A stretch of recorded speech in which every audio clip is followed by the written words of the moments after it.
জানলার কাছে একটা আওয়াজ, টক টক টক টক টক এরকম আওয়াজ। তুমি তাকিয়ে দেখছি আবার দেখলো একটা কিছু বিচিরি একটা ছেলে চাইছে কিছু একটা, জানলার কাঁচটা নামানো, সানগ্লাস তখন করা আছে, তখন ছেলেটি হাতে 3-4টে জুঁই ফুলের মালা। বলছে ম্যাডাম এই 50 টাকা দাম, হিন্দিতে বলছে 50 টাকা রুপিয়া একটা মালা লেগা, আপনি নেবেন, নিবেন একটা মালা। ভদ্রমহিলা তাড়াতাড়ি পার্স থেকে 50 টাকা বের করে ছুঁয়ে দিয়েছে, দিয়ে কাজ নাম তুলে ফেলছে, বলে আমার এইসব কথা বলার সময় 50 টাকা নিয়ে পালা। তখন ছেলেটি ডান হাত দিয়ে কাজটা ধরে ফেলেছে, বলছে ম্যাডাম একটু কথা শুনুন। তবে কেন বিরক্ত করছো তুমি? বলছে একটু শুনুন।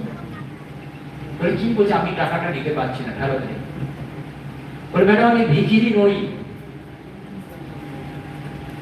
আমার বাড়িতে শিক্ষা দিয়েছে কোনো কিছু না দিয়ে কারো কাছে কিছু না নিতে। আমি 50 টাকা নিতে পারবো, আপনি যদি দয়া করে মালা একটা নেন আমি 50 টাকা তখন দিতে পারি। তখন ভদ্রমহিলা এইরকম কথা তো শোনেনি, এরকম একটা ছেলে 48-49 ডিগ্রি টেম্পারেচার, খালি গা, তলায় একটা নোংরা প্যান্ট পরা, পুরো গাটা ঘামে ভর্তি হয়ে গেছে, ভাবছিল একটা রাস্তার ছেলে মুখ দিয়ে কি কথা বেরোচ্ছে। তিনি তখন চোখের গ্লাসটা খুলে বললো, আচ্ছা তুমি এই দুপুরবেলা ঘুরে বেড়াচ্ছ কেন, স্কুল করে যাও না?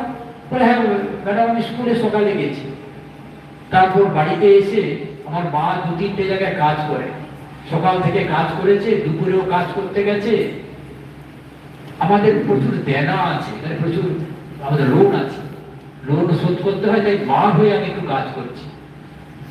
আমি প্রতিদিনই কিছু দেরি করি, আজকের এই মালা দেরি করছি কেন জানে ম্যাডাম?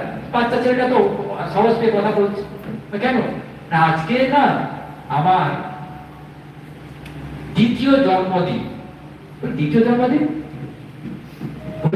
বুঝতে পারছে? বলে না, বলে দেখুন আমার খালি গায়ে বুকের দাগটা দেখুন। বলে কি কি হয়েছিল তোমার? না আমি যা শুনেছি ম্যাডাম, আমার 3 বছর আগে একটা রোগ ধরা পড়ে, আমার হৃৎপিণ্ডটা ফুটো হয়ে গেছিল, মা বলেছে শেষাদ্রি হসপিটালে ভর্তি করা হয়েছে, ডাক্তার বলেছিল এই হার্ট বাতিল, এই হার্ট চলবে না, হার্ট বাদ দিলে তোমার মৃত্যু। কিন্তু সেই সময় ভগবানের অশেষ কৃপা যে একজন গার্জেন, একজন তার ছেলে মারা যায়, তিনি কৃপা করে সেই তার মৃত যে সন্তানটির হৃদয়টা আমাকে দেয়, ওই হৃদয় নিয়ে আমি 3 বছর আছি। আজকের আমার ওই দ্বিতীয় জন্মদিন। ভদ্রমহিলা